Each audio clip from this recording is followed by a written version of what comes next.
वक्रतुंड महाकाय सूर्यकोटी समप्रभ निर्विघ्नं कुरु मे देव सर्वकार्येषु सर्वदा।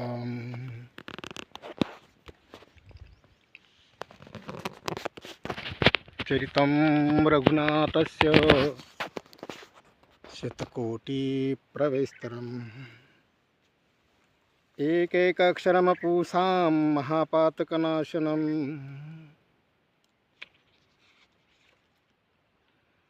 ओम श्री सीतारामाभ्याय नमः। श्री दत्त गुरुदत्तात्रेयाय नमः। ओम श्री राम श्री साम समर्थ स्वामी समर्थ। गुरुर्ब्रह्मा गुरुर्विष्णू गुरुर्देवो महेश्वरा गुरुर साक्षात परब्रह्म तस्मै श्री गुरुवे नमः। आपण भावार्थ रामायण पारायण करत आहोत। संपूर्ण महाराष्ट्रभर आपण रामायण कथा केलेल्या आहेत। पहिली कथा आपली बोराखिडी गायकी या खेड्यामध्ये तत्वार्थ रामायण या रूपानं आपण 1 घंट्याची रोज सेवा सप्ताहामध्ये देत होतो। तद्वतच तुकाराम बीजे निमित्तानं आजपासून सप्ताहाचा आरंभ होत आहे। संकल्पी वेळेमध्ये सुंदरकांडाचं पारायण करावं असं मनोमन इच्छा होती, म्हणून आपण आपले परमदैवत भगवान गणेश यांच्या सान्निध्यामध्ये आजची सुंदरकांडाचा 3रा अध्याय आपण घेत आहोत। 2 अध्याय कालच्या प्रकरणामध्ये झालेले होते। तर अध्याय 3 श्री रामचंद्राय नमः या सुंदरकांडाचं महत्त्व असं आहे। आपण सुंदरकांडामध्ये भगवान रामचंद्र प्रभूंचं वर्णन तर आहेच, विशेषतः हनुमंताचे पराक्रम आहेत। हनुमंताचे पराक्रम एकनाथ महाराजांनी अशा पद्धतीने विनोदी शैलीमध्ये लिहून ठेवलेले आहेत की जेणेकरून श्रोता आणि वक्तासुद्धा या कथेचा आस्वाद आनंद घेऊ शकतो। तर भावार्थ रामायण लिहित असताना अनेक रामायणाचा अभ्यास एकनाथ महाराजांनी केला आणि सर्व रामायणामधील सारांश रूपाने हे भावार्थ रामायण त्यांनी निर्माण केलेलं आहे। असो, आपण पारायणाला सुरुवात करूया। अध्याय 3 श्री रामचंद्राय नमः। रावण सभेवर मारुतीचा पुच्छप्रयोग।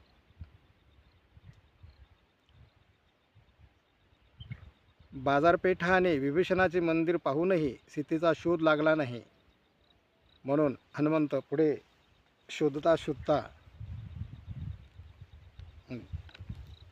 पुढे गेलेले आहेत। त्याचं वर्णन ओव्या रूपाने नाथ महाराजांनी केलेलं आहे। शोधिता विभीषण मंदिर सुखी झाला तो कपिंद्र शुद्ध न लभेची सीता सुंदर तेने वानर उद्वेगी शोधिले समस्त नगर शोधिले हटके घरोघर शुद्धी न लभेची अनुमात्र तेने वानर उद्वेगी शोधिले समस्त नगर जान जनाने अवघेवन स्वयं शोधिले सावधान तेने उद्विग्न वानर सीता शुद्ध्यर्थी उद्विग्न अतिचिंता कंपायमान आता करू बुद्ध्यापन सीता छिद्रत्न तेने लाभे। आता मारुतीचा अभिनव योजना, मारुतींनी अनेक योजना लाभल्या त्याबद्दलच्या ओव्या आपण ऐकूया। ते शोधाव्या शुद्ध सीता शुद्ध्यर्थ कळी माजवू नगरात लागता निष्ठुराघात सीता शुद्धार्थ वदतील रावण आज्ञा अति दारुण त्या भेनेन सांगती जन बुद्धी निर्धारी आपण कलहो पूर्ण उत्पादी आपण राहून या गुप्त कळीला विजेती तिले तेथ ओ वर्मे कर्मे करंदत सीता शुद्धार्थ वदतील ऐसा विचारोनी जान प्रवेशला लंका भुवन राजद्वारी संपूर्ण करी विंदान कलहाचे स्वतः गुप्त राहून शेपटीच्या साहाय्याने सर्वत्र कलह माजविला. या प्रकारचं वर्णन महाराज विनोदी शैलीमध्ये आता आपल्याला सांगत आहेत. गुप्त राहून जना आत वानर चेष्टा करी चेष्टित कलहा माजवी तेथीच्या तेथ कथा अद्भुत अवधारा हनुमान विनोदे पैजान निज पुच्छासी करी नमन सीता शुद्धार्थी आपण साय संपूर्ण मज व्हावे. घरोघरी पाणी साठवलेल्या घागरींचा आपटा आपट व स्फोट पुच्छे गोनी फोडी घागरी तिवरी पाडी दुसरी सभेची ढकली तिसरी चौथी तिवरी घटस्फोट पाचवी जान पै चांचरा सहावीचा धार धरी शीतानुशते शातानुशते अनुसंकिनारी फोडी घागरी नजी पुच्छे कोण मेला गेला अम्मा आत रिगोनी घागरी फोडीत हनुमान पुच्छ भवंडी नाकात नारी नाचत चमकोनी पुढल्या चमकोनी नाचती मागील तचकोनी झाडिती नाकी पुच्छ भोवंडी मारुती नारी शिंकती खसखसा नारी शिंकती तटतटा घागरी फुटती फडफडा नगरी उदकाचा तोटा लावी वेळा निज पुच्छे बरली घागरी नगरा आत रिगोनी दीची हनुमंत द्वंद्व मांडिले परिगुप्त तोटा नगरात उदकाचा राजा निमालाये नगरी घटस्फोट राजद्वारी शंक करीती नरनारी सीता सुंदरी क्षोभली. सीतेला लंकेत आणल्यामुळे हा प्रसंग आला अशी नागरिकांची ओरड सुरू झाली आणि त्या संबंधीच्या काही ओव्या महाराज पुढे सांगतात. श्रीरामाची निजकांता चोरोन्या निली से सीता तिने उठविले आकांता लंकानाथा वधावया सीता क्षोभली दारुण शोषले राक्षसांचे जीवन आता कैसे वाचती प्राण जीवने विन जिने कैची आरोळ्या मोडिती नरनारी शोभे क्षोभली सीता सुंदरी आता राक्षसा नुरे उरी करील बोहरी लंकेची राजद्वारी घटस्फोट कापरे पडले घनदाट बुचाली राजद्वाराची वाट विघ्न दुर्घट लंकेसी ऐसा घटस्फोट वृत्तांत वेगळा बैसोनी हनुमंत कलहो माजवी नगरात सीता शुद्धार्थे शोधावया. राजभवनाकडे जाणाऱ्या मारेकऱ्यावर शेपटीचा प्रयोग करतात. अश्वारूढ गजारूढ व रथारूढ व शिबिकेतील स्वारांची दैना दुर्दशा या ओव्यामध्ये पुढच्या ओव्यामध्ये महाराजांनी मांडलेली आहे.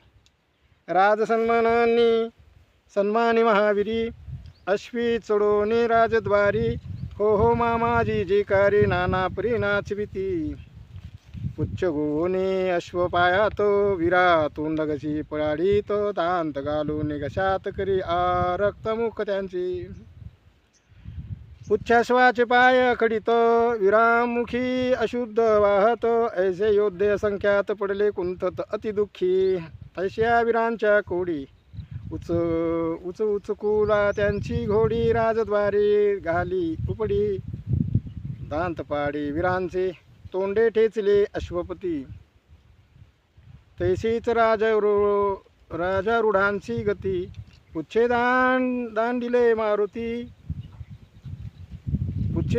मारुती ती ख्याती अवधारा राजयोद्धे महाशूर चरणी ब्रिधांचा तोडर माथा धरून आतपत्र राजद्वारे ठाकले राजद्वारे प्रवेशती उच्चे खुंटोने गजगजती मागील ओढोन्या हस्ती हानी जाती पुढीला ते माझ्या हस्तीवरी हस्ती कार्यानिला उद्भती वीर विरात्या आणि ती गज भिडती गजांसी गजदंताची खनखन शस्त्रे तुटती सनसन राजद्वारी महारण अतिदारुण मांडिले पुढील पडल्या माहुता पार्श्वदूती पुढे बैसता गजरा गजांशी झुंदता अन्यद्भुतता गजयुद्धे वीरविजयो पाओ पाहात गुप्तपुच्छांचा वाजे घात गजगडबडी जैसे प्रेतवीर कुंतत रगडोनी ऐसे नैनो किती हस्ती